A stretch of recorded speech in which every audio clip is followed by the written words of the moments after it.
வீட்லேயே எப்படி ஈஸியாக தக்காளி சாப்பாடு செய்கிறதுன்னு பார்க்கலாங்களா. ஸோ இது வந்து கொஞ்சம் பிரியாணி ஸ்டைலில் செய்ய போகிறோம். ஸோ ஃபஸ்ட்டு வந்து அரிசி நாங்கள் ஊற போட்டோம், தக்காளி வெங்காயம் தேவையான அளவு எடுத்து வச்சுக்கிட்டோம். ஸோ இது வந்து ட்ரை இன்க்ரீடியன்ஸ் என்னென்னா கொஞ்சம் பிரியாணி ஸ்பைசஸ், அப்புறம் கொஞ்சம் சோம்பு, கொஞ்சம் சீரகம் அண்ட் கொஞ்சம் மல்லி. ஸோ இதெல்லாம் வந்து வறுத்து எடுத்து அரைச்சோன்னா ஒரு நல்ல ஸ்மெல் கொடுக்கும் தக்காளி சாப்பாட்டுக்கு. ஸோ இது என்னென்னலாம் போட்டு நல்லா அரைச்சிக்கோங்க. அண்டு மறக்காமல் பேனில் வந்து கொஞ்சம் கசகசா, ஸோ அது வந்து ஹீட்லேயே வந்து இதாகிக்கும். ஸோ அதை எல்லாத்தையுமே சேர்த்தி ட்ரை இன்க்ரீடியன்ஸாக அரைச்சி எடுத்து வச்சுக்கோங்க. ஸோ நெக்ஸ்ட் என்ன பண்ணணுன்னா, ஒரு பேனில் நெய் இல்லைனா ஆயில் வந்து ஊற்றிக்கோங்க. ஸோ ஊற்றிட்டு மறுபடியும் பிரியாணி ஸ்பைசஸும் இதில் கொஞ்சம் ஆட் பண்ணிக்கோங்க, கொஞ்சம் நல்ல டேஸ்ட்டு கொடுக்கும். ஸோ அதை ஆட் பண்ணிவிட்டு வெங்காயம் போட்டுக்கோங்க. அண்ட் கொஞ்சம் காரத்துக்கு ஏற்ப எவ்வளோ மிளகா வேணுமோ உங்கள் இஷ்டத்துக்கு வந்து போட்டுக்கோங்க.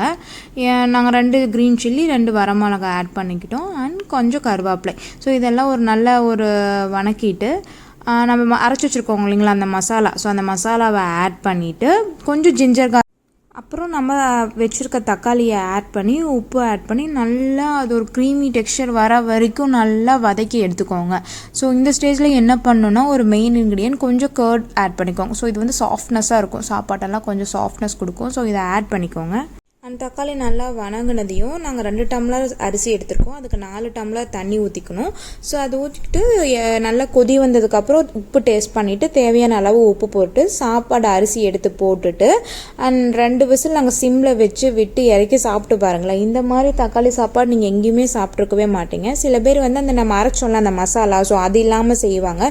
ஸோ எப்பயும் ஒரே டைப்பில் செய்யறதுக்கு இது கொஞ்சம் டிஃப்ரெண்ட் டேஸ்ட்டில் இருக்கும். ஸோ கண்டிப்பாக நீங்கள் இந்த மெத்தடில் ட்ரை பண்ணி பார்த்துட்டு எப்படி இருந்துச்சுன்னு மறக்காமல் கமெண்ட் பண்ணுங்கள்.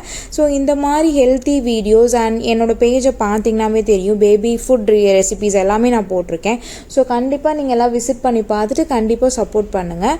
அண்ட் இந்த தக்காளி சாப்பாட்டுக்கு பெஸ்ட்டு காம்பினேஷன் வந்து முட்டைன்னு தான் நான் சொல்வேன். எனக்கு ரொம்ப பிடிக்கும் முட்டையை வச்சு சாப்பிட்றப்ப. அண்ட் கேர்டு வந்து வெங்காயம் போட்டும் வச்சு சாப்பிடுவாங்க. இன்றைக்கி எங்களுக்கு டைம் இல்லாதனால நாங்கள் வந்து அதை பண்ணலை. ஸோ ஜஸ்ட் எக் மட்டும் தான் வச்சுட்டு சாப்பிட்டோம். உண்மையாகவே சூப்பராக இருந்துச்சு. நாங்கள் நெய் ஆட் பண்ணியும் சாப்பிடுவோம். ஸோ கண்டிப்பாக ட்ரை பண்ணி பாருங்கள். பை பாய், நெக்ஸ்ட் வீடியோவில் பார்க்கலாம்.